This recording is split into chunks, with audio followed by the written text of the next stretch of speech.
I enjoy being able to play with a full girls team instead of sharing the field with boys.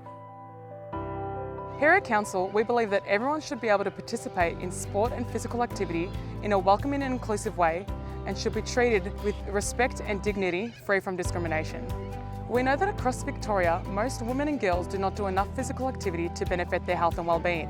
That is also the case here in Frankston City. It is also known that women and girls are less likely to participate in organised sports as they are more commonly experiencing multiple different types of barriers. Moving forward, we are aiming to work with our local sporting clubs to create gender-inclusive environments and welcoming clubs for all.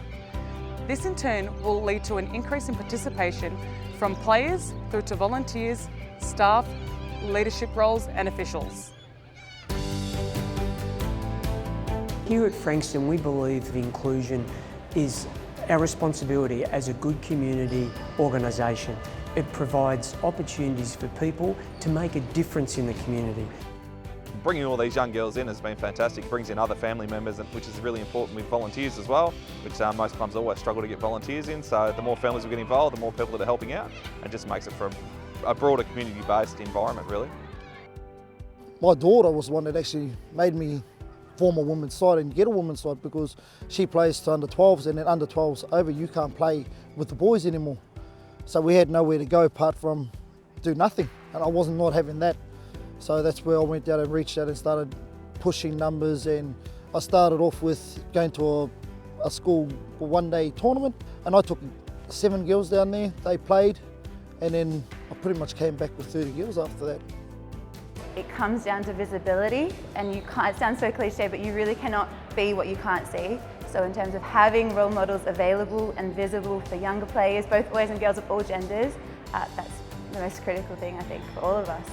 And we have so many junior girls coming through now and filtering through the senior club, and so many girls now have taken on those leadership roles and have really led the way for years to come. As a female coach, it's easier for the girls to connect with me, and ultimately that makes them feel more comfortable because they can come and talk to me about things that they might not be able to do with a guy. Trying to draw women and boys together so there's no difference, you know, they're all as one. Running hard at the tackles, they're tackling just as hard as the boys, and the boys have more respect for the girls that, you know, they're doing what they're doing.